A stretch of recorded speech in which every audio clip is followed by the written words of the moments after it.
What's going on? What's going on? We will be starting shortly. Welcome to Straight Wellness. Today we will be with the wonderful Shirma P. Clark. I want y'all to share. I want y'all to like. I want y'all to subscribe. If you're on YouTube, subscribe. If you're on Facebook, share. If you are on Instagram, which you are not on yet, because that is what I am getting together as we speak, but I want you to also share. All right, y'all, we're about to get it started. Welcome, welcome, welcome, welcome, welcome. My name is Sean Bouldin. I know you can see the little picture here. Happy New Year, Happy New Year, Happy New Year. I hope it is a blessed one for all of you. It is definitely has been a prosperous one. If you notice, 2023, 223 equals 7. 223 equals 7. 7 is the number of perfection, and that's what we're working on this year. It started on, all right, here we go. Welcome, welcome, welcome, welcome, welcome, welcome, welcome. Happy New Year, Happy New Year, Happy New Year to you all. Yes, this is Sean Bouldin, Sean B, however you know me. And this is Straight Talk Rendition Straight Wellness, y'all. This is Straight Wellness. Can you hear me? Can you hear me? That is what I need to know. Can you hear me? What's going on, mama? I know on Instagram you probably can hear me because I don't ever have technical issues with Instagram. What's going down, Ingrid? Gary, what's up, brother? Condolences to your family member. Ma, how you doing? Over here on YouTube and Facebook, can you hear me? I need to know from y'all, can you hear me? Because I am on what we will call connection is unstable, is what it's saying. Let me see what we're doing. Can you hear me over here? Thank you. Happy New Year. Happy new year. Yes, this is a straight wellness that we're about to start right now. Let me get over here and invite my guest Shirma and make sure that she is on with us. I hope all y'all are well. I am doing well. Blessings are coming. As I was just saying, this is for real though. What up? This is Straight Wellness, and we are going to be speaking about the young player that collapsed on the football field. But how we're going to address it and how we're going to tap into it is, how do you know you have trauma when you don't realize that you've been traumatized? All right. Shama P. I see you, Ma. Happy New Year. She will be getting on shortly on. If you're online, let me tap it in here. Go to YouTube. Go to YouTube and type in the Sean Bouldin on YouTube. There's Shama. I see you. Shirma Prescott Clark, how are you? Happy New Year. Happy New Year. I hope y'all can hear. Hold on, I'm going to turn you up over here, Shirma. Let me know over here on Instagram. Can y'all hear Shirma? Shirma, speak, please. Hello. Mother, can you hear Shirma? I hear you saying Happy New Year. I don't know if you're hearing it from in the room. She's in the other room. Or if you're hearing it through your phone. I need to know if you hear it through your phone. Let me know. She said yes. Technologically challenged, but she said yes. I hear her over here, so she said yes. All right, cool. You are audible to Instagram as well. Thank you, Instagram. Go to YouTube is what I'm going to ask all of you to do so you can see Shirma. She got her hair down and all that. Y'all got to see her, not just hear her. But she got so silly. Give me 1 sec. I'm going to turn the camera off for 1 second. I'll be right back. Not a problem. But I'm still here. All right. So yeah, I want y'all to go to YouTube. I'm at Sean Bouldin on YouTube so that y'all can see Shirma as well. All right. Yeah, I hear your mother. Yes. YouTube, it should be all you gotta do is type in Sean Bolden. That should be all you have to do at this point. I'm not understanding whether that's the case, but we are going to try it. I'm going to pin this comment so that anybody can comment. All right. All right, here we go. Good afternoon, Shama. How you doing today? I'm good. How are you? That's good. I'm doing well. I'm doing well. I'm blessed, highly favored. I was just saying, this is 2023. Happy New Year to everyone. In Yeah. 2023, 223 or 2203 actually equals 7. And so if you're into numerology, 7 is the number of perfection And and completion. completion. Absolutely. And this year started off on a Sunday. So all of that in totality is why I am thinking that all of us, everybody here, as well as those who we know, will be definitely sharing what's going on, Spider. I see you. Happy New Year to you as well. We all will be sharing prosperity and abundance because this is the time to refresh our minds, refresh our thoughts, refresh our spirits, and receive all that is coming to us. So we're going to start it off that way. Happy New Year, everybody. Happy 2023. And this is the first rendition of Straight Wellness today with special host and guest, Miss Shirma P. Clark, licensed therapist, and me, of course, Sean Bolden, man with a license. All right. So, Sherman, how are things going? How are you doing today? I'm doing pretty good. Doing a little better today. Good, Um, good. so yeah, you and I had a little conversation yesterday. Right, So, hence the topic. Of course, I wanted to talk a little bit about Damar Hamlin, but right, trauma in general. Um, right. and, per my conversation with you, I wanted to get a little personal. Um, All right. Watch it now. Y'all heard it. Y'all better tune in now because this is a real occasion. And again, Sherma Prescott Clark is a licensed therapist out in Georgia, but she will disclaim that she is not doing any therapy today. She is just speaking from her professional standpoint as well as her personal standpoint on just certain topics. Today's topic, we're going to be speaking about trauma, and the topic is how do we know that we're in trauma when we don't recognize that we've been traumatized? That's what we're going to be speaking about, and she's going to lend her opinions and experiences and as she said, personal recollections to help us understand it a little better. And I will be chiming in as well, some of my personal experiences, etc. All right, so Sharma, with that being said, let's start with Damar Hamlin. yeah. So, so I am going to be talking about, trauma in general. Sometimes we do know that we're traumatized. Sometimes we don't know when it's still affecting us. And I think I really want to touch on the part of not knowing that it is still affecting you or how long it actually affects someone. And I think, Sean, you and I have had conversations about how people get re-traumatized, Yes. and that word triggered. Um, um, but a trigger is anything that causes whatever discomfort or trauma to kind of bubble back up to the surface. Okay. Can I So ask go ahead.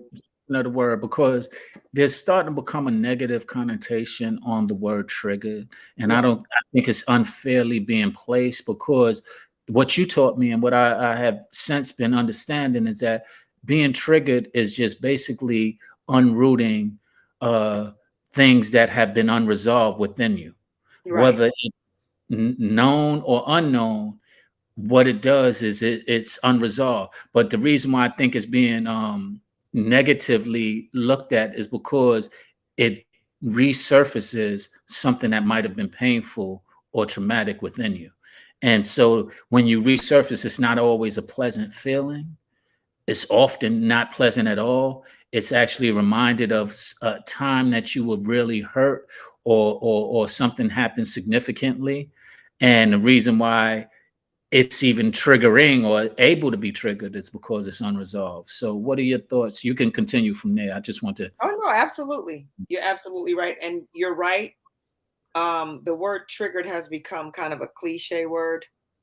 Um, it gets a bad rap nowadays. And sometimes there's a negative connotation when people say it. It's become said in sarcasm. It's said as a dig sometimes. Oh, you're Yes. triggered, or I'm triggering you.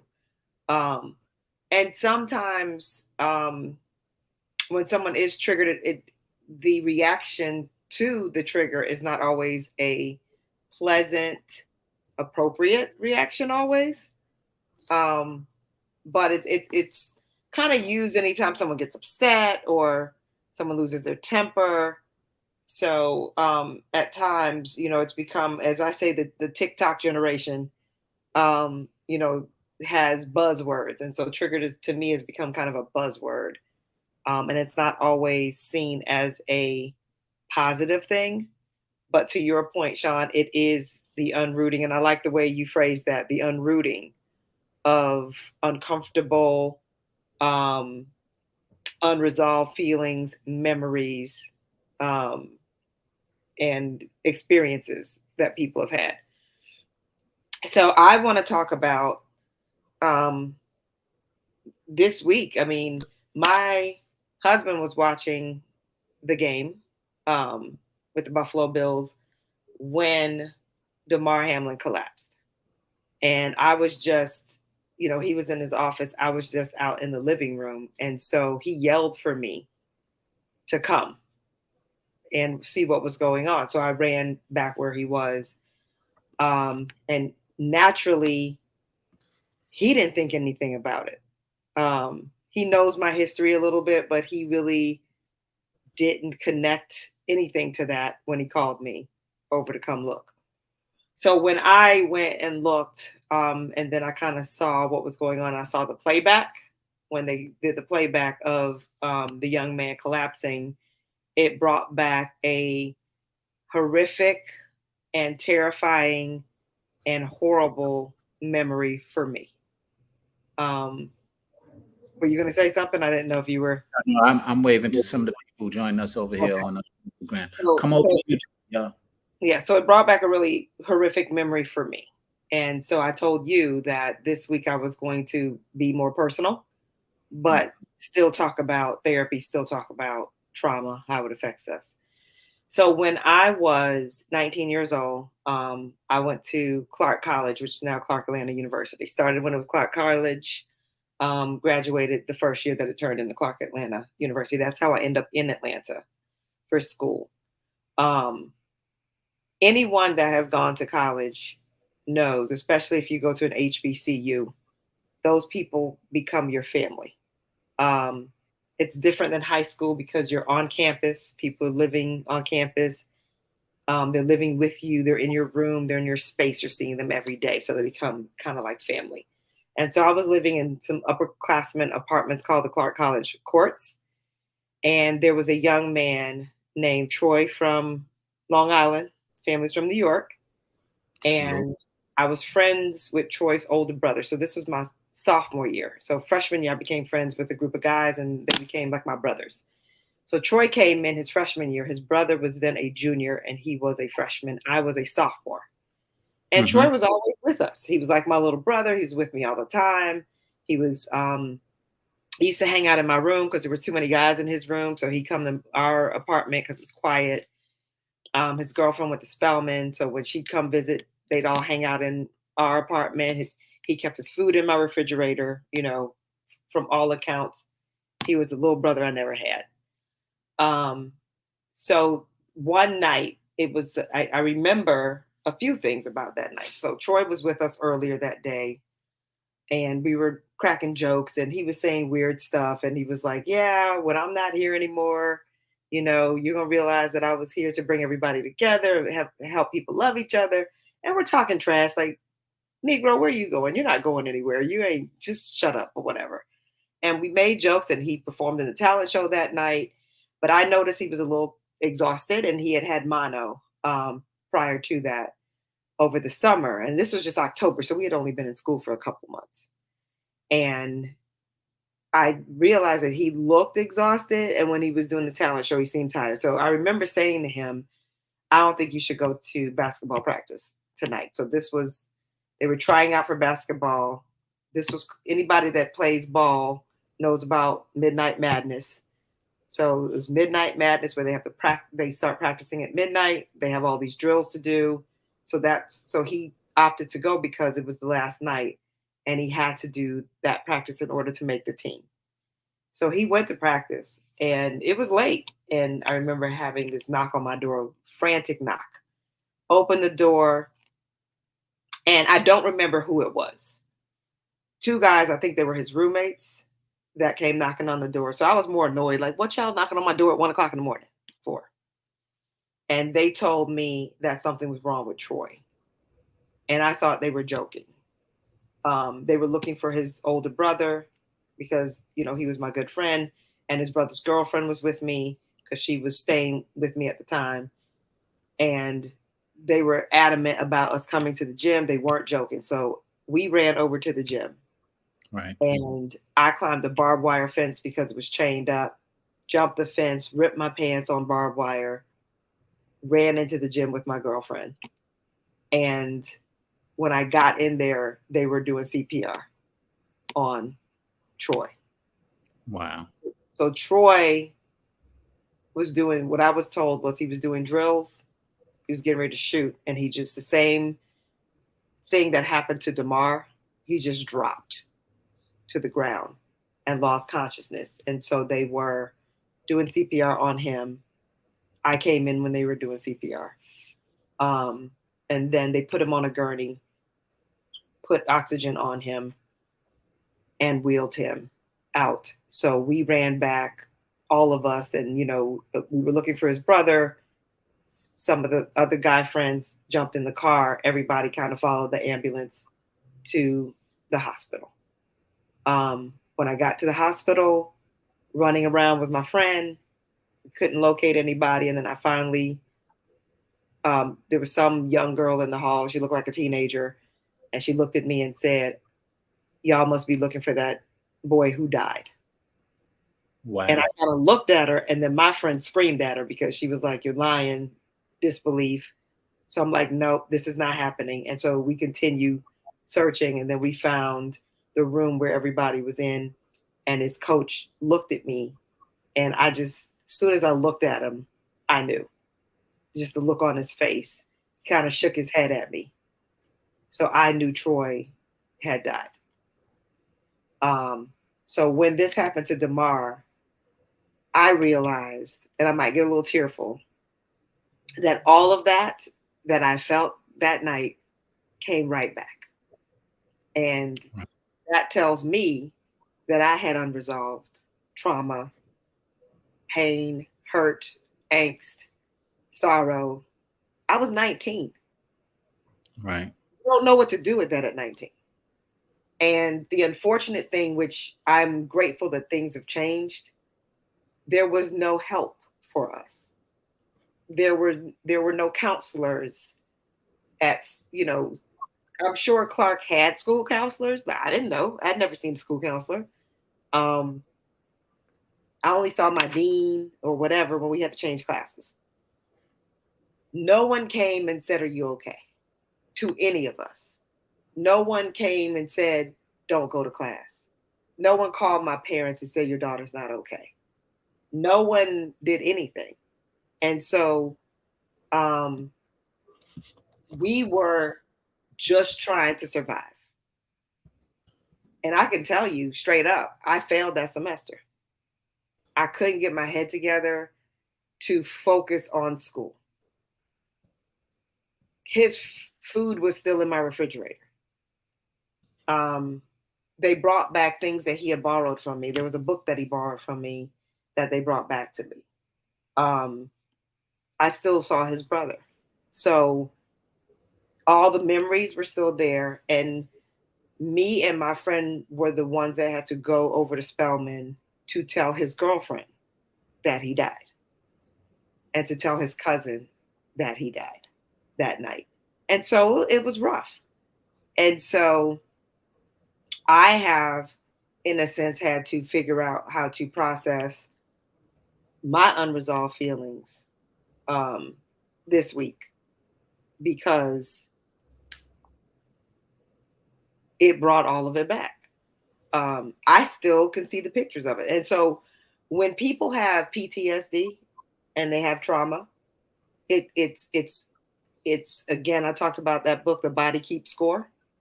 It's Mm. visual. You can still hear it, you see it, you feel it in your body.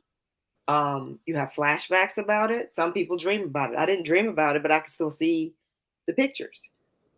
So what I chose to do is talk to my therapist about it so that I could process it. And while I was processing it, two other memories came back to me, which was 9 years old when my cousin committed suicide. And my mom came and got me from school, and we got there, and I could see a sheet over him in the middle of the road. And because it was a murder suicide, um, they didn't, they never, they secured the scene and they just left him in the middle of the road. So fourth grade, I'm seeing that. I'm not sure where That's that me. is. Oh, that's That, you. I'm trying Um, to solve it. and then the other memory was me at 14. My friend. Um, I'm sorry. okay. Uh, it's on my computer, and I'm trying to figure out how to You know take it off. Okay. But continue. I'm gonna see if I can. So yeah. So in the ninth grade, my friend got murdered. Hmm. Um, and that and they played the 911 tape for her because somebody was breaking into her house, and they ultimately ended up murdering her in ninth grade when I was in ninth grade. And they kept playing the 911 tape over on the news over and over and over again. I kept hearing every time we turned the news on, there was the 911 tape. So as I was talking about DeMar and my friend Troy, those other two memories came back as well. So I realized that it doesn't leave. And when it's unresolved, something will trigger you. You could be going along with your day and your life, and something will happen to bring an unpleasant memory back up. And if you've never resolved it, it's there. And I'm seeing some of the comments there. So that's what I want to talk about because these days, I think there's more awareness about mental health and there's more awareness about trauma. And so now they will have, like when they've had the school shootings and different things that have happened, they will have crisis counselors on hand. Counselors will see the kids at school. They will come and they will process. I'm hoping and I'm pretty sure that the um, Buffalo Bills had a crisis counselor and had people come talk to the team. Those things are horrific to see. And if you don't process, again, they stay with you. And so, yes, so I want to talk about that, how that memory triggered me and how the school was ill prepared to help any of us. I don't know that any of us talked to anybody professionally when Troy died. Um, and so, again, at 19 and 20 and 21, we all had to and 18, we all had to pull it together and figure out how to get back to life and school and, everything that went along with that. So, yeah. So I wanted to Wow. be a little, want to talk about that this evening. Well, well, wow. Thank you for sharing first and foremost. Again, those who are joining us on Instagram, please come over to YouTube. And Shirma, I just want to say thank you for being candid with those experiences. And you and I had the conversation offline, and this is what stirred up the thought of it all. And what we realize is that we often have gone through traumas unaddressed or unresolved because, again, sometimes we, back in the days, we didn't have as many outlets or understanding or knowledge about scenarios.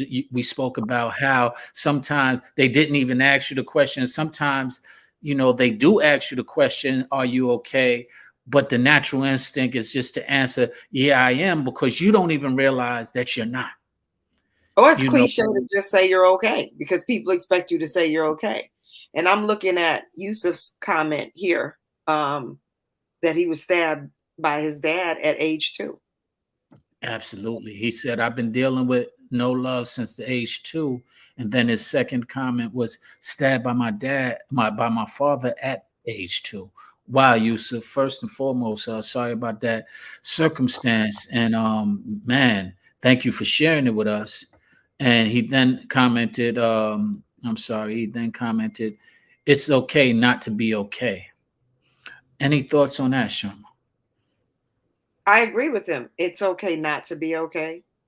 It's also okay to go get some support when you're not okay. So that brings me to my next point. So I always growing up processed by writing. I write poetry, I used to write stories. And so sometimes I will write things on Facebook, not super personal about myself, but there are times that I process things. And so I did post something about my experience with my friend, um, at Clark, and Demar's, the incident with Demar and him being hospitalized with a heart condition, um, made me remember what happened to my friend and that I was praying that his outcome was different. And I was sharing this with one of the guys who's a friend of mine who was there that night, who was a friend of the family's, one of the fellas. I used to call the group of my guy friends the fellas. He didn't think that I should have brought it up. And so that's the other thing. In our culture, and this happens with white people, Hispanic people, Asian people, but I think it's especially common in the Black culture to not talk about stuff. To also, why are you talking about the past? That's what he said to me. That happened 30 years ago. Why are you talking about it? Because I needed to. I needed to process it. I needed to comment about it because it helped me process the feelings that bubbled up inside of me.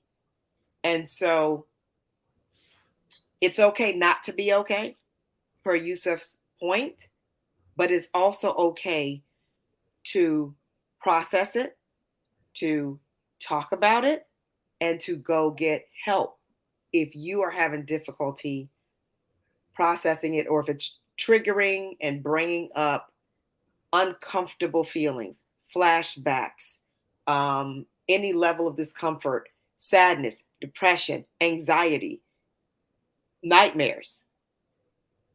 You need help. And I don't care if it happened 50 years ago, 20 years ago, 10 years ago, 5 years ago. If it affects you in any way, shape, or form, if it was a sleeping giant and it went dormant and something came up to make that bubble to the surface, and you are having uncomfortable, negative feelings about it, causing you to think about it, and causing you any discomfort, grief, negativity, depression, any feelings that you need support processing, go get help and process it. That's what I did this week. Mm-hmm. I called a therapist, my therapist, and I told her I need to process some stuff. And I did process it. And she didn't say to me, oh, that happened 30 years ago. And that's what I said to my friend. It doesn't matter if it happened 30 years ago. And see, that's the thing with us. It's like, well, that's in the past. Why do you want to talk about it? If it's still affecting you, it's not past. No, It's absolutely. current. Absolutely. Absolutely. And I want to tap into that because I actually was having a conversation with my mother earlier. And the reason why I'm so passionate about topics like this, and, often it bleeds into genders with me. But the reason why I am so passionate about it is because I've seen the effects of those unresolved feelings or those triggers getting to a point of causing a death. Literally, I just went through that, as you know, with my aunt and my cousin. And there was a lot of unresolved circumstances that was going on that we didn't realize until after. Now in hindsight, we can see it clearly, but we didn't realize how significant it was and how much it was boiling up inside to where the outburst became deadly. And seeing that directly a lot of my life, that was just something more recent, but I've been seeing it, as you said, since I was a kid, seeing outbursts that might not have gotten to the point of death, but got to the point of injury, got to the point of harm to someone else because someone got triggered or somebody was holding in some type of trauma one way or the other that caused somebody else to be affected or to be harmed through their outbursts, or when they or whoever triggered it within the person who caused the harm um, got attacked because of it. And that's what concerns me a lot of times, is that feeling of attack is extended to somebody who's undeserving, or that uh, being a victim of that attack because you're just trying to help, or you just said something that you wasn't aware was a trigger, or you unrooted, as we said earlier, something that you didn't even know had a root within someone. And so it becomes dangerous and scary to me. And that's why I have so much passion. And Yusuf, your comment, I'm embarrassed to share, but I know where to go. This is why we're having these conversations, is because that embarrassment is commonplace amongst our community and amongst us. And we need places. And one thing that I was saying is therapy doesn't always have to look from a standpoint of professional help. Being therapeutic can be writing, as she was sharing earlier. That might be therapeutic for you. But if you're writing about things that actually you're aware of, what therapy helps, in my opinion, is helping making you aware of what actually might be going on and ways of how to address it in a in good ways, or in positive ways. And Shirma, correct me if I'm wrong.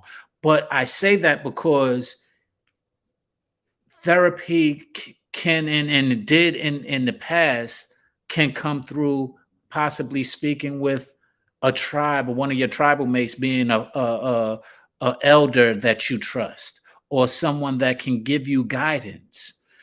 And that's what therapy is helpful for, getting guidance, in my opinion.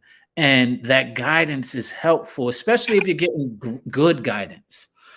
Now, that is a whole nother topic, and we can go in a whole nother direction. That's what Sherma has shared and helped me with, is providing good guidance, or guidance that I wasn't aware of, that has been helpful in the conversations I've been having with my mother, for example, or some of my family members, because I was able to get a different perspective on how to deal with it. And that's where professional therapy or therapists come into play. They can give you those options.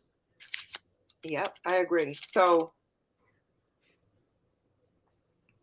there was a time that therapy was looked upon. I mean, many years ago, people felt like, oh, I'm not going to a therapist because I'm not crazy. And so that's why when we did the first show, I talked about the difference between a therapist, psychiatrist, because um, therapists and counselors are preventative. So I'm there as a preventative measure.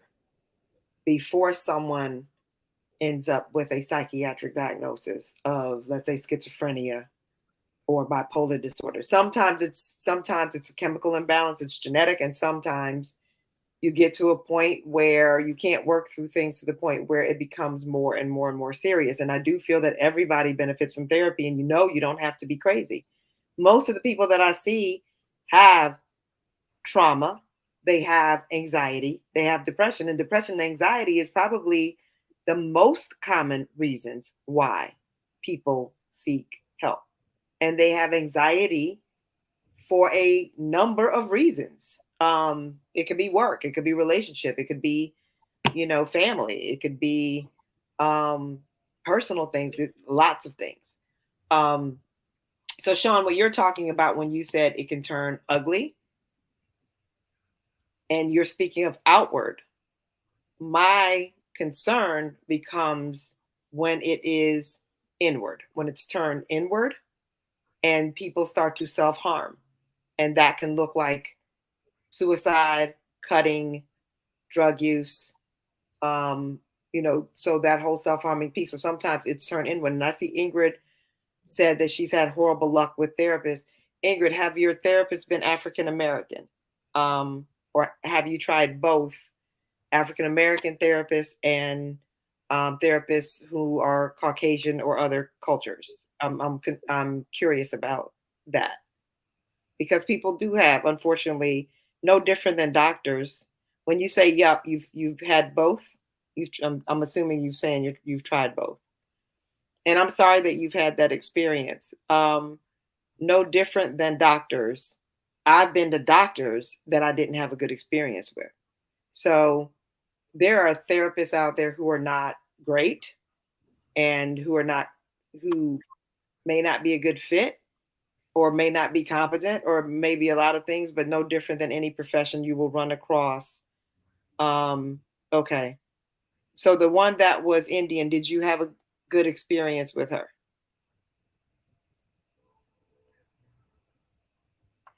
So she's chiming in. Yeah, Um, yeah. I can see. um, okay. I'm trying to find out if you finally had a good experience with the last one who was the Indian woman. I The wish we could kind of psychiatrist. go on and talk. So for your okay, so you said for your medication. So if she prescribed meds, I'm assuming she was a psychiatrist. So there's Yeah, a that's what difference. Okay. Did you go to a therapist or a psychiatrist? Because she I we think she have went to both. The psychiatrist is what helped her for this. okay. Because a psychiatrist is not really there to do therapy. Psychiatrists are there to test you, and if you need medication, to prescribe your meds in order to address, your diagnosis. If it's clinical depression, you know, or schizophrenia, bipolar disorder, ADHD, things like that. And I'm sorry, Ingrid, that you had a bad experience. What I tell people is, everyone.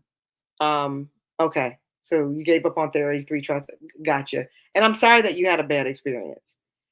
Um, I've had I've had pretty good experiences. I did had one experience early on when I was in grad school because I was trying therapy, as because I said I need to get therapy in order to be a therapist to see what it's like.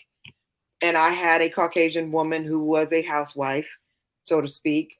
She was getting her clinical hours, but had never had life experience, and she didn't understand why I had to work, and some struggles that I guess I was having while I was in grad school, and I didn't feel that she had enough life experience to really understand me. And so the woman that I ended up having good luck with, Ingrid had a good experience with a Indian woman. The person I had the best luck with was a Jewish woman from Brooklyn. She wasn't black, but couple things. Her being from Brooklyn, she understood Trinidadian people because she was culturally around diverse people, was familiar with West Indian people. And so I had a better experience with her. My current therapist is a black woman, and I'm having a good experience with her. But I've had Not, I've had one bad experience, but it didn't stop me from trying. Um, so I hate to hear when people have bad experiences because sometimes it will shy you completely away from getting help, but everybody's not always a good fit for you. And that's the reason why I brought up therapy doesn't always look um, like a professional.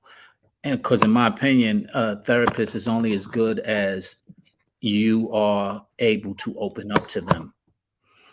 And often, if you're not comfortable, you're not trusting enough in them or the system, you're not going to be able to reach that pinnacle of help because you're not going to be comfortable enough to share where you need help or open up enough to where you need the help. And so that's why I lend to people who have those experiences that it can be in somebody else you trust. It can be in somebody who can give you some real, honest evaluations uh, of what it is that you share with them. That you can trust that their evaluation or that their um, approach is coming from a loving place or a trusting place to where you can receive it, and you even know that if they don't know, they will tell you they don't know because you trust them that much. Or if they share with you, go to a professional, you trust them enough to try and go to a professional. And so I say that because I too have run into a lot of people who have had bad experiences in therapy, and it happens often with men. And my men who have these issues, these are usually the roots of those issues. And so I bring that to their attention that therapy does not always mean professional. uh, it really means somebody I see who, it. This comment. yeah.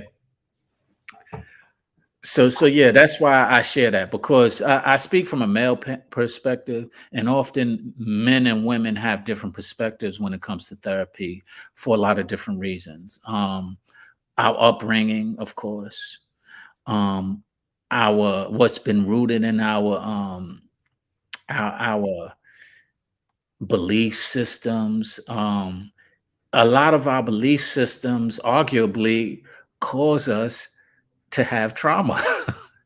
I just posted something today of Generation X, and the it was a white lady and her daughter. She said, "Hey, what's the matter with you?"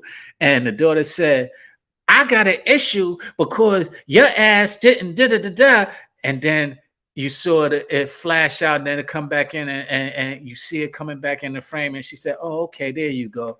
Come on, see, you came at me the wrong way, and I just had to share with you that that's just not how you do things." And she was coming out again, "But you'll be okay. Come on, baby, get on up." And that was kind of what we often did, and it depicted that she smacked the daylights out of her and she had to come back through. Now some people feel in this generation or this day and age that that was a traumatic experience, and arguably so. I can definitely agree and disagree depending on which side I'm on. But the point that I'm making is that uh we're taught different experiences as men, and sometimes culturally that can traumatize us. Yeah.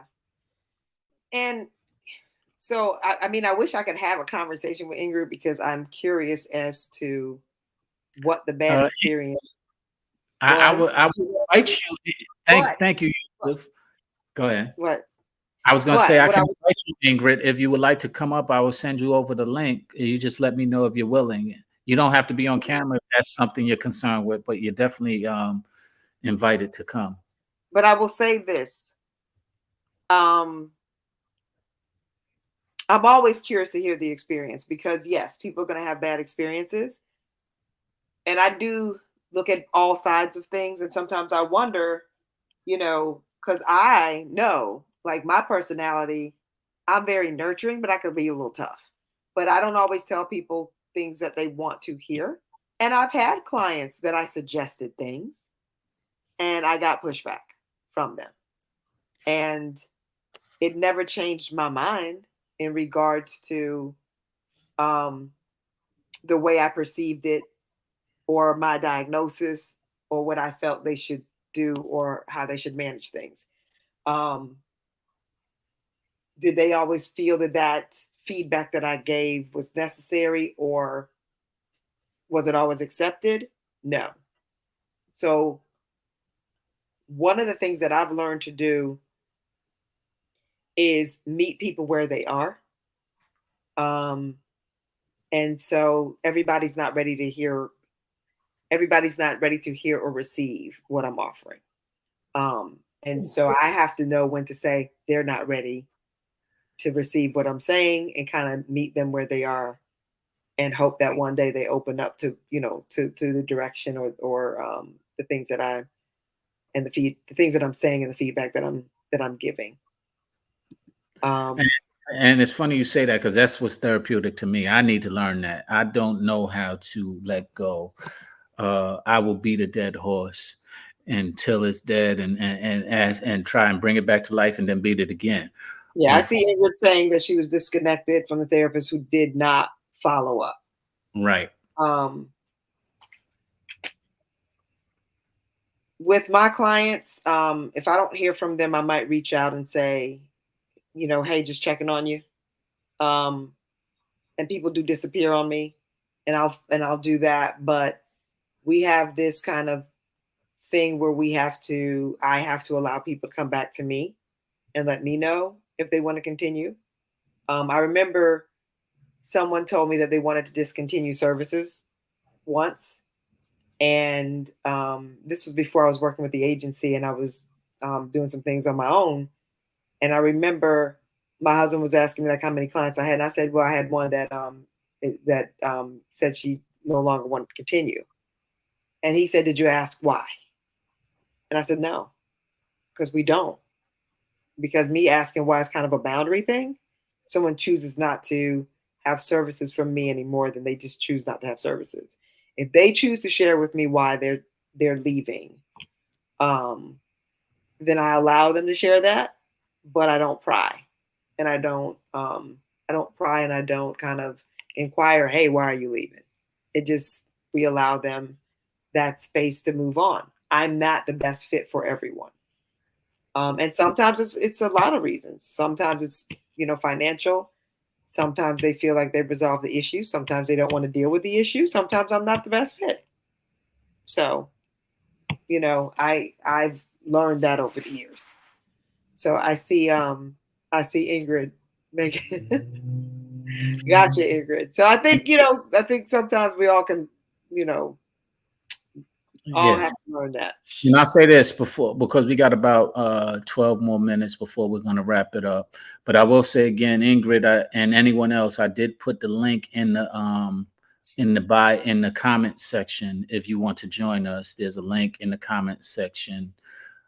So you definitely feel free. But to your point that you was just making, that's kind of what's an interesting thing I'm learning is when to, as Ingrid said, learn how to let go.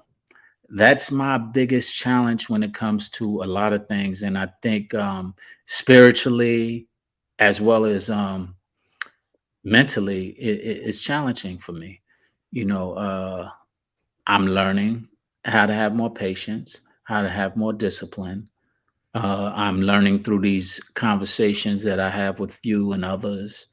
And just understanding that that's an issue for me is part of me being able to oh, she said I'm not cute right now.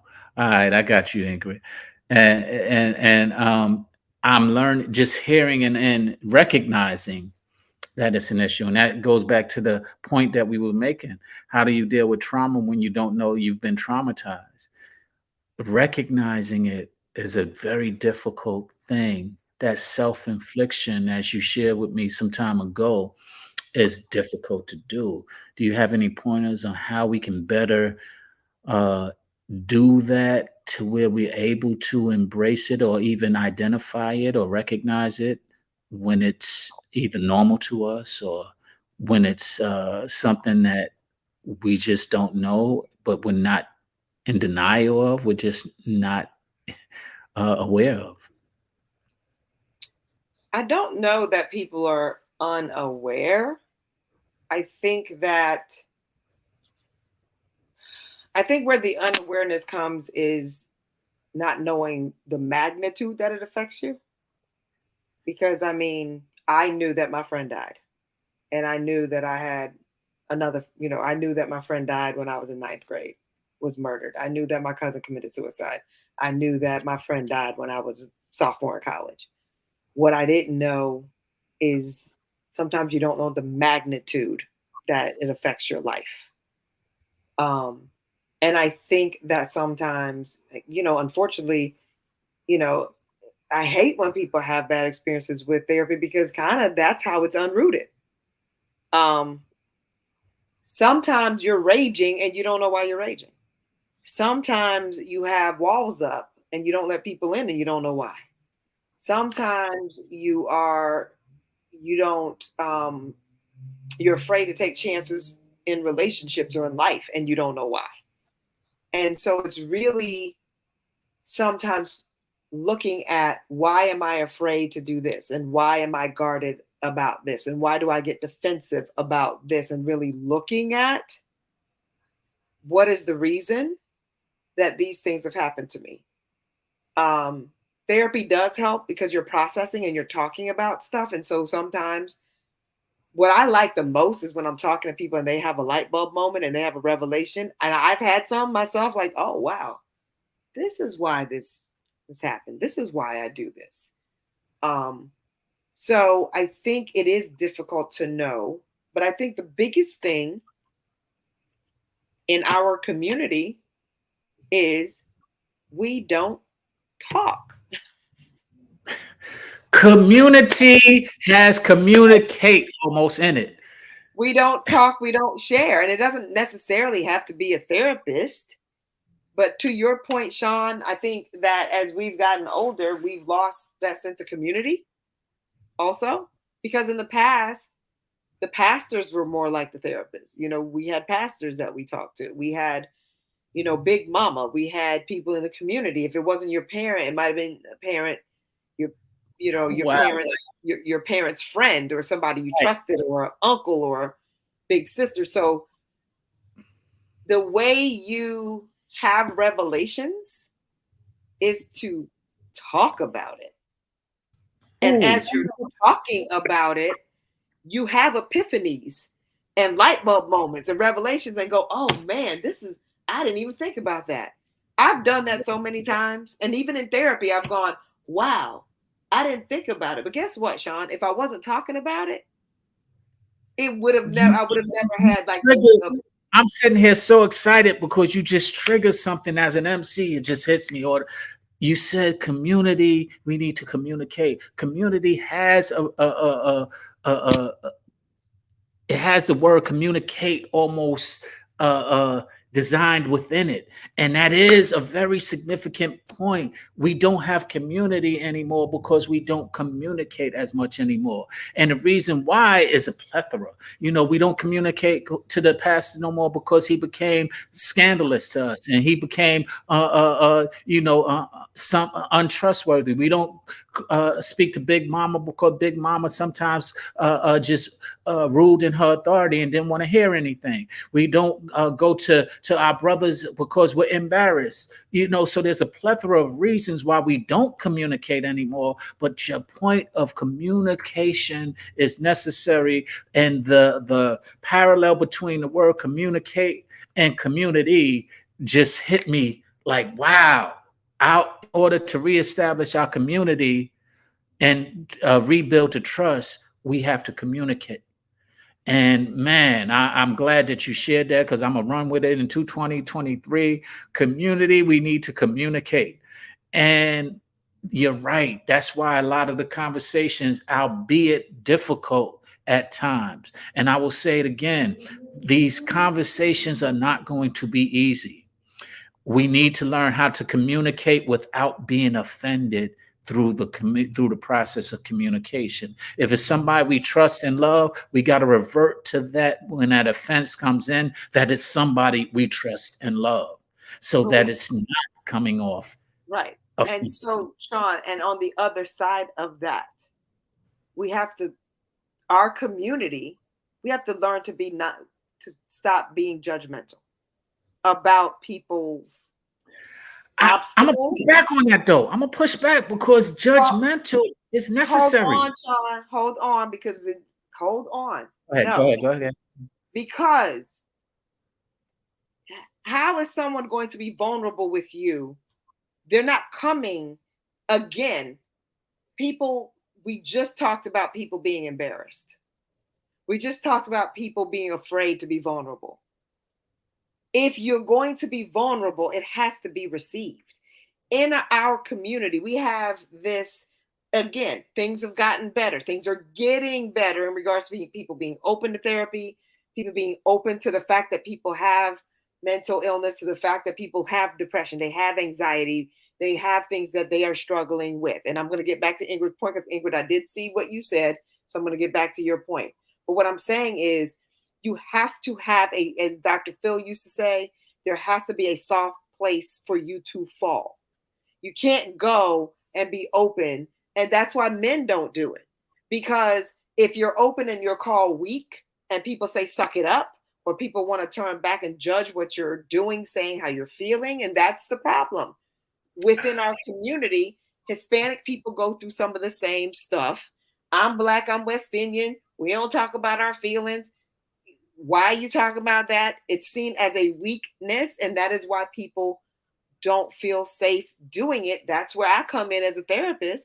Everybody's not going to see a therapist, but you have to be able to know that if you go somewhere and you choose to be vulnerable, that the person you're being vulnerable with can embrace you in that moment.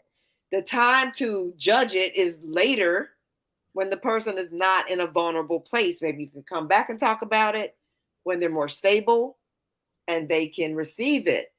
But when someone is vulnerable, that is not the time to judge, pick, tear apart what But they're doing. this was brought up, and this is where my pushback come from. It was brought up in the conversation, and it was a very relevant point.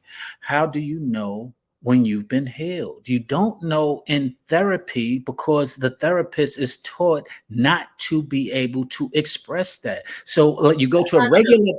Wait, Not wait, true. wait, wait, wait. Well, okay, let me finish my point. I You will go let to you finish. you go to a regular doctor. You know when in fact you where you've been hurt. They diagnose, they identify where you've been hurt, they identify the remedy and the time frame of how to heal that pain, and you go through a process to where they say, okay, it healed and it's healed well. When in therapy, you often, because what I've learned is that you have to listen. You can't really voice a resolution unless asked. You can voice different options of how it can be resolved, but you can't really voice a resolution as a therapist. So That's not if true. you okay, so explain to me Not what true. is okay, then tell me. So when I have clients that come in, right, Hmm. the first appointment is kind of the warm up, getting to know you. I do assessments on people so I can diagnose. So we go through clinical measures where we talk about traumas, we talk about suicide, we talk about homicide, we talk about, so I get that history. And I ask people, tell me why you're here. What do you want to get out of therapy? So if they tell me, okay, I've been traumatized by this, or I have depression, or I saw where Ingrid talked about, having depression after a hysterectomy.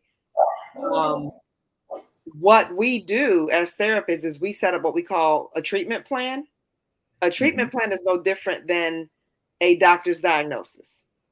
And the treatment plan is a roadmap for me to follow, and I set therapeutic goals for my client. So, Okay. how do I know they're better? They're reaching their therapeutic goals. We don't want people in therapy forever. These days, we do what we call brief therapy, and we set up therapeutic goals for our clients. And as we see clients reaching their therapeutic goals, and I see them stabilizing, and they're more functional in their lives, and the concerns and the obstacles that they were having, they're starting to resolve, I go from seeing them weekly to bi-weekly to every 3 weeks. We do a monthly check-in, and there gets to a point where I will discharge, because it is unethical for me to continue seeing someone if I feel and I can see that the issue that they have has been resolved. Now, Okay. it happens 6 months later, 2 years later, something happens and they decide to come back, then they come back. But here's my point to this. You can only, as a therapist, deal with situations that are shared with you.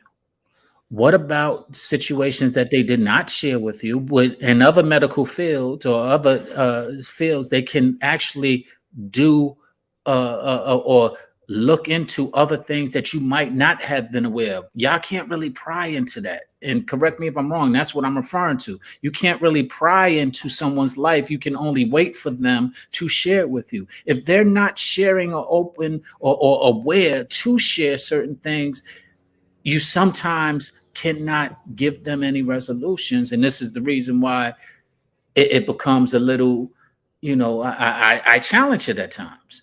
So how do you, if you're not able to pry and look further, you might see something that you know is wrong, but because they didn't bring it up, you Okay. can't address it. Yes, I can.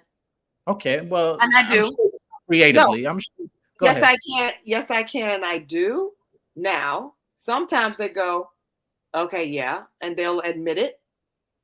And then Mhm. sometimes it's not received.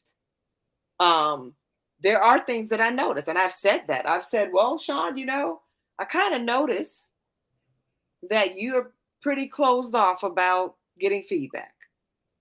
And then you go, yeah, you're right. But I've had people, when I said earlier that sometimes people are not ready to hear certain things, Mhm. I do confront things. And sometimes my clients are ready to hear it. And they'll say, yes, that's been a problem of mine, or yeah, it's true. And then sometimes I hear, nope, that's not true. Or they say, I don't want to talk about it. That's where it stops. If they're not ready to address that, or sometimes they just haven't gotten the discernment yet to see what I'm trying to say. They're not there yet. So I have to recognize when they're ready to confront, deal with, accept things. And when they're not ready, then I have to just be patient and step back and say they're not ready. To Mhm. your point about a medical doctor, it's kind of the same. The doctor will run tests on you and diagnose you according to what you go in and share. If I go in and I say, I've been having a lot of heartburn, they're going to check me for heartburn. They're going to do blood work and tests for whatever I'm sharing. Something else might come up. But if I'm having a pain in my left arm constantly and I never say, Doc, I'm having a pain in my left arm, they're never going to check my left arm. And so I'm still going to walk out of there with the pain in my left arm. So Okay, but it's still a trusting, shared relationship where people have to reveal things. Sometimes they do it, sometimes I they. understand that, but my point still remains that as a doctor, if a medical doctor that is, if you see something, you are able to share it with the patient what you have recognized. Whereas in therapy, if you see something, you can share it, but it's still there's still like that. And correct me where I'm wrong, because I feel there's still that legality that you can't push. You can't say, I don't know how to phrase it because I don't know the I terminology. know what you're trying to say. You're saying is if I see something and I bring it up, I can't keep talking about it or keep like highlighting that subject and try to get the person to see what Like, I'm let them know seeing. how serious it can be, or let them know, like with a doctor, they can see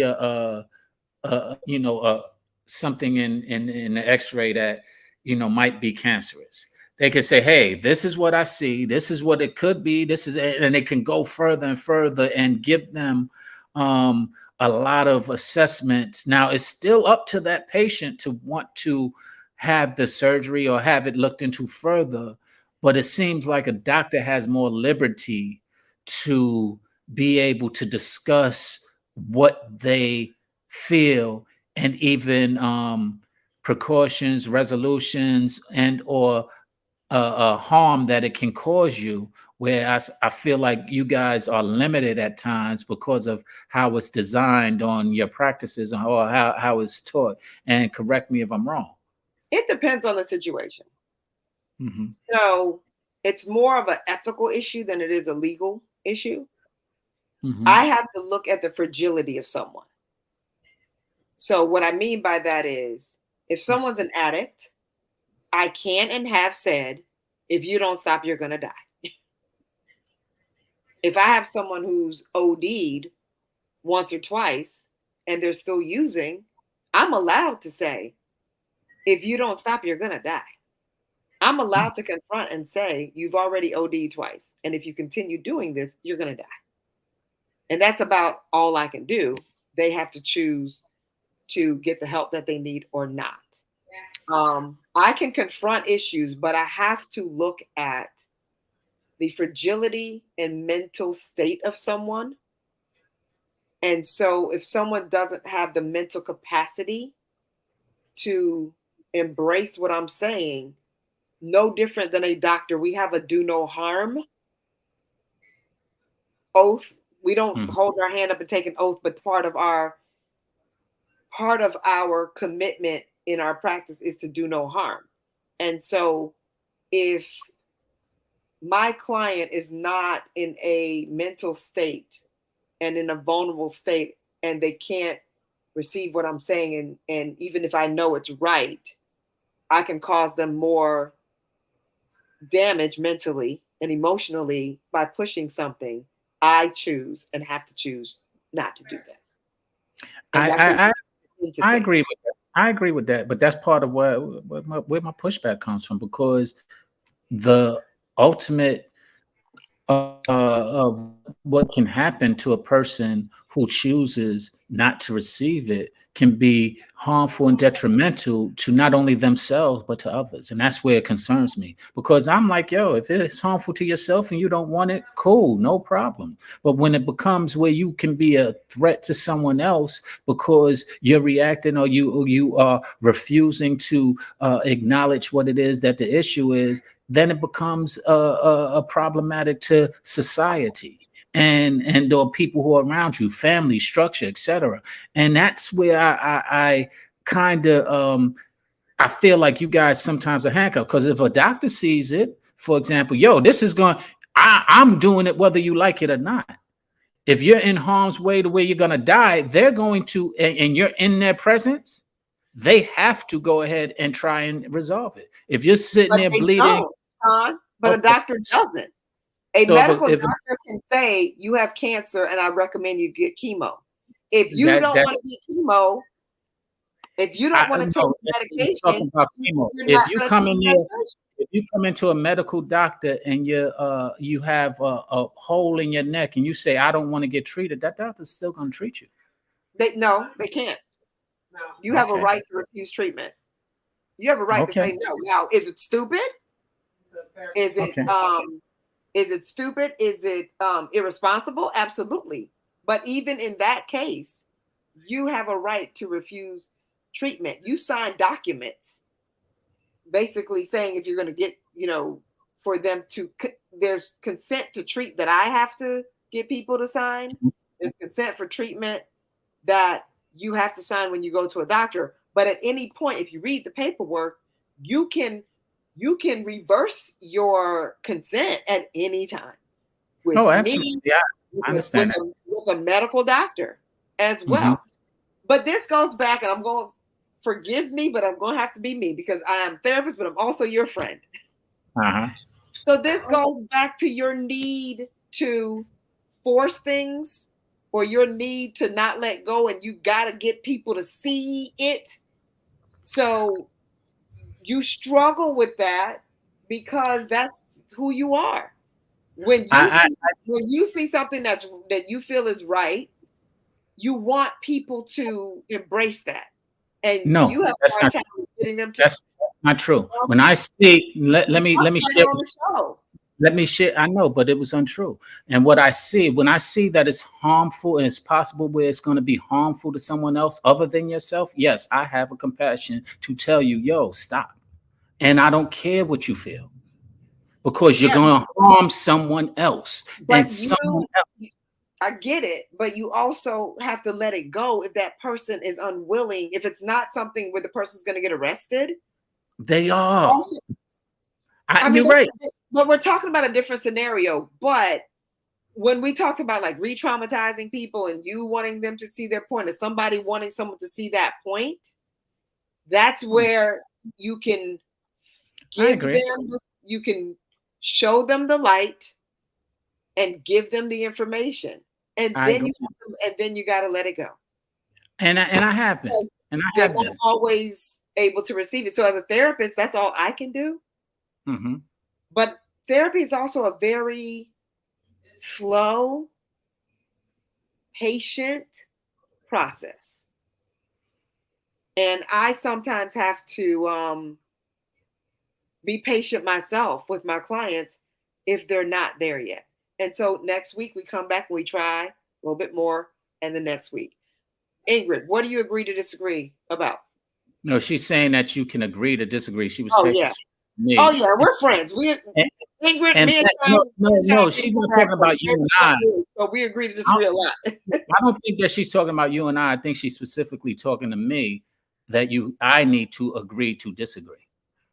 Yeah, it could be you And or I us. agree. And I It's agree okay. with her. I agree with her. No, just in life, because my approach is that I need to agree to disagree, to kind of just sit back and be like, all right, you know what, go ahead. Yeah. And I agree with her wholeheartedly. So that's what Uh, I mean. So back to, and but so we she's can agreeing with you, Sharma. got you.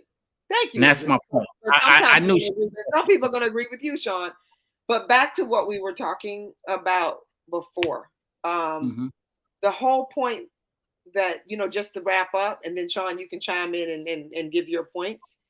mhm. So back to how we started the initial conversation. And I think, Sean, you asked a very pertinent, important question when you said, how do people know when they're traumatized?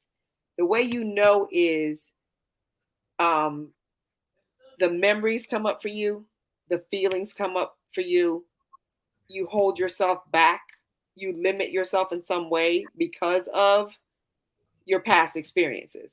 And all of us have had traumatic experiences, some more serious than others. Um, but when it continues to bubble to the surface and it holds you back, or it causes you to be fearful, or it causes you to not be your full self and not take chances, or gives you anxiety, brings back depression, and it's still, those things are still coming up for you, then those are unresolved issues. Should people go to therapy? Of course, I'm going to say, yes, I do feel that people go to therapy, right? But even as a therapist, when my clients come in, I always look at their support system. I am not their support system. I am someone who's there to help them process, help them have revelations, help give them insight, and they take that insight and they work it through their lives, and hopefully they do something different.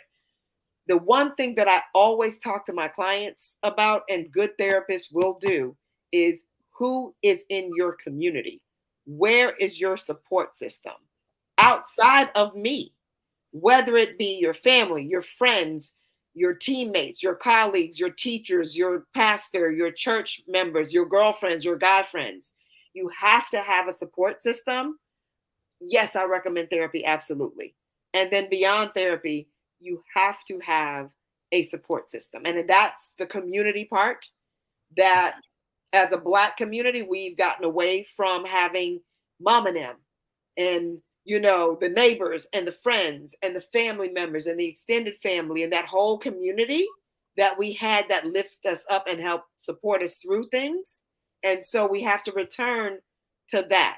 So get therapy if you still have unresolved issues, and then make sure that you have a solid support system that can continue to uplift you and give you a sounding board and some place to feel a sense of belonging while you're processing whatever it is you're working through.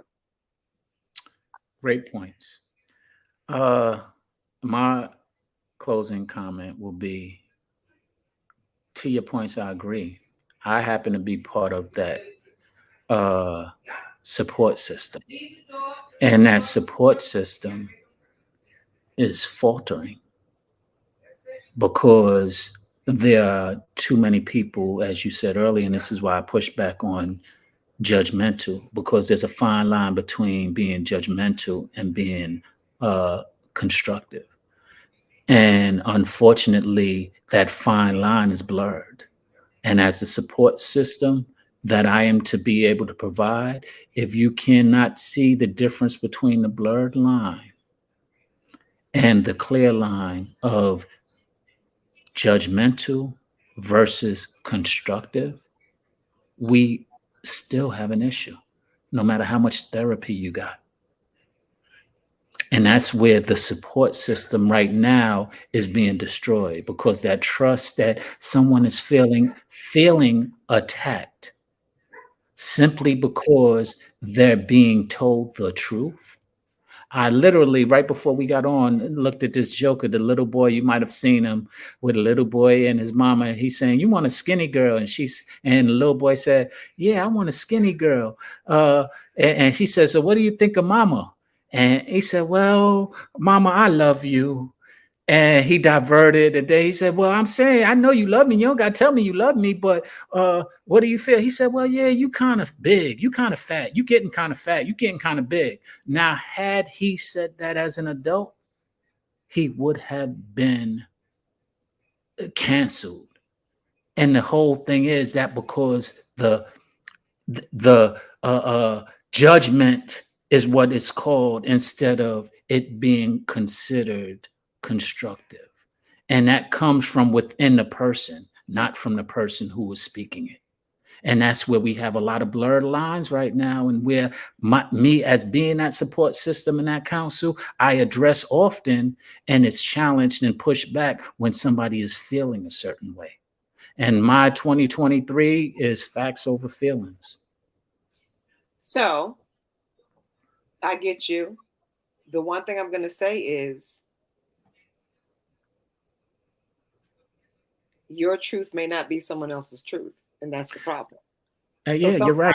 say this is my truth, but that's that person's truth, which doesn't mean it's the other person's truth. And a lot of times, someone's truth is their opinion. It doesn't make Uh, it necessarily true. It's that's the the goal. way one perceives things, and we have to agree sometimes that people perceive things differently. So if someone says this is my truth, great, that is your truth. It doesn't necessarily mean it's their truth, and But so we that's don't yeah, necessarily always try to make our truth be their truth. but that's the whole thing. I hear you, but that's a cop out a lot of times. And this problem that I have with that is because, like I said, with the little boy, it's not the little boy's truth that she's getting fat. It's the truth.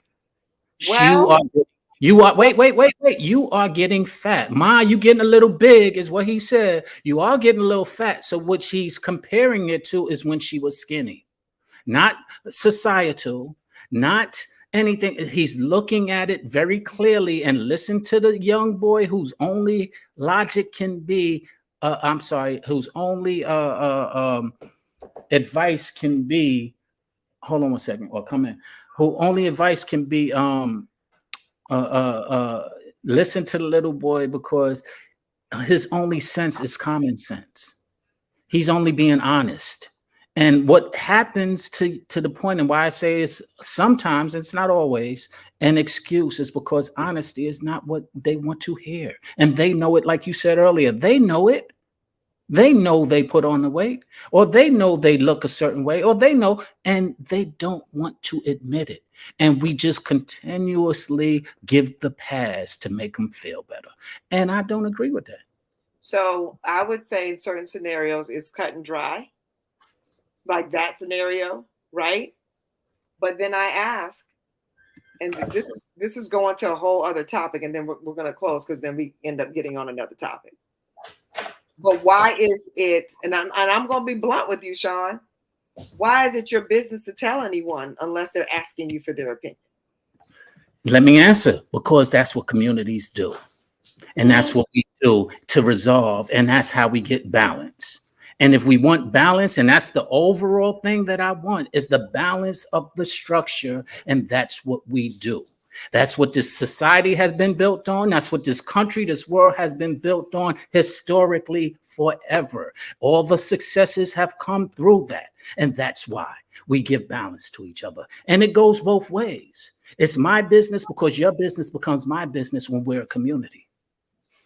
Okay, I don't. So I'm going to end with I agree. We're going to agree to disagree, and that's a whole other topic that I'll get into the why. So I won't do it now because we don't have time. But I do want to say something to Ingrid before we get off, because Ingrid said she will try therapy one more time.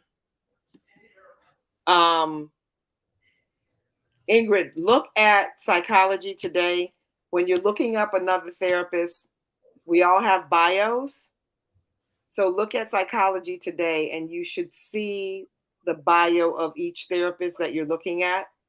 And that's a way to see if that person's values, their approach, and the type of therapy that they do will match you. So I'll say that to anyone. Look at Psychology Today, and there's a part that says find a therapist. And then the therapist should have a bio. And it just kind of gives our values and our approach. See if that approach works for you, if it matches you. And you have a right to interview a therapist and find out what's their therapeutic approach. What kind of clients have they worked with? Do they have experience with the type of issue that you have? Guess what? We're not supposed to work outside of our scope of understanding or training. So if someone comes to me and they have experienced something that I don't have experience treating as a therapist, ethically, I'm supposed to say, I don't know how to, I don't have a lot of experience with that. And I've done that. I have said, you know what? I don't have a lot of experience with this. And so I will give them to a colleague that has more experience with it. That is what we're supposed to do. So make sure that that person, and you can ask, you have the right to ask. Have you ever treated African American people? Do you have experience working with, trauma? Do you have experience working with depression? Do you have experience working with someone who has lost a loved one? Do you have experience working with someone who's been raped? You can ask those questions, and you need to make sure that your therapist is experienced with those things. If not, they're not going to know how to treat you properly, and you're not going to have a good experience because they're not well versed in that. And I am one to tell you straight up, if I don't have experience in something, I'm not going to take that client on if I don't have enough experience and foundation to treat them for that. So I was going to say that. So Yes. Well, thank you, Shirma. Thank you, Shirma. Thank you, Ingrid. Thank you, Mom. She's over here chiming in. Yeah, I told you. Yeah. hey, So Mom, Happy New Year. she said, "Happy New Year." But Shirma, thank you. And as always, it's definitely therapeutic for me just to have conversations like this. And we brought up something that's very significant: community and communication. And I'm going to, like I said, I'm going to use it. And even to the point that you just said, therapy, and then also having a support system. Now, I realize that I am that support system, but my system doesn't work for a lot of people. Primarily, it doesn't work often with my sisters, unfortunately. But I understand that, and that's why and where you come in, because we recognized and identified early on that sometimes they're able to receive it better from somebody they're more trusting in. And that's really what it boils down to a lot to me, is that that I'm not trusted because um uh, uh sometimes my delivery is harsh. And when you are harsh to someone, as a pastor said recently, they will not respond always in your favor. And I agree, and I understand that, and I'm toning it down a bit. But I will say that I still am very passionate about not allowing the excuse that I've been seeing is becoming very prevalent of excusing uh, some of the things that I see at this, as the community, the truth being avoided. And so we won't get into that. And we'll let that be another thing. But I just want to say that I appreciate you sharing your perspective, and it helps me a great deal. And I'm sure my perspective might help people as well. But both of our perspective collectively is why we give some balance. And yeah, your husband just chimed in and he said my brother and sister had that same problem. He wanted to force the information on her, and she wanted him to just give the information and leave it there. She will pick it up when she is ready. I agree with that wholeheartedly, but for some reason I feel like I run into people who feel like they just got all the time in the world and they take time for granted, and that's just my opinion. But And that's your choice, though, Sean. I agree. And sometimes you make bad choices, is my point Yeah. that's been made. And we point that out and you don't want to hear it. And that's what becomes friction and becomes offensive or judgmental, because you made a bad choice. And when I bring it to your attention, you don't want to hear it. Well, it's not a don't. They're not ready. Okay, same They're difference. not It ready to is. hear. If you're not ready, you don't. You Well, and I would say one thing, I guess the only thing that I would say is we have to remember when people just need a soft place to fall. I agree with that, and I'm learning that. Be able to balance that, like sometimes, especially with women, and I I am we're learning not that. going to get into this because that's another topic. But sometimes, especially women, we just want someone to listen. We've And had if you're that not, and we had that topic, and if you can't, years ago, then right? you have to say, "I'm not that person." And I say it all the And time, to and I should. listen. I'm not that person. No, don't tell me. I go to your girlfriend. That's what I always say. And then I'm misogynistic and chauvinistic. But anyway, Shirma P. Clark, thank you. Thank you, thank you, thank you. Ladies, thank you for chiming in as well. Ingrid, moms, Marcus, thank you for joining us. Uh, I love that we have different perspectives, and I love that we have are able to express them, and we have the strength to be able to share them without being offended or offensive to one another. And that's a real critical thing in it. All right, no, we gonna got 2 more hours. We got to leave right now. Shirma P. Clark, thank you for joining us, and I can't wait for Straight Wellness. We're gonna choose another time, y'all. We're gonna shift to another time, probably on a Saturday or Sunday, because those are my days off. So we're going to shift to another time, and we'll let you know ahead of time of what that's going to be. We're going to decide what's going to be best for both of us.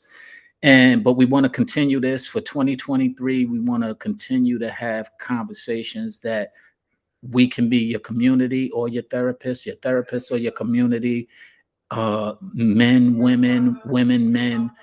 And so each one can teach one. And that's what this is all about. And I'm learning. So I thank you. And hopefully we're able to share what you can learn as well.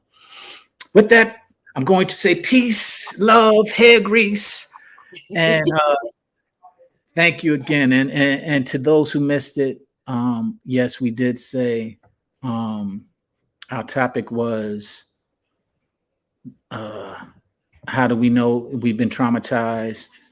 How do you deal with trauma when you don't know that you've been traumatized? And we're going to touch on that a lot during the course of the year. And Yeah. this is just the first step on it. And how So, do you deal with trauma even when you do know that you've been traumatized? right. Like I'm dealing with it right now. I'm traumatized by, by not being able to let go. But I'm getting I'm getting better.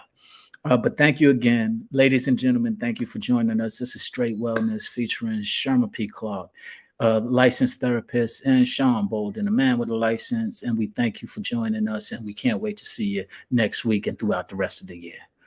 Be safe. We love you. And continue not to get triggered in order to where you don't control how you deal with that trigger. All right. Have a good one, Shirma. Take care, and we will talk to you soon. You too. Peace. Thank you. Thank you, All guys. right. Thanks, Sean.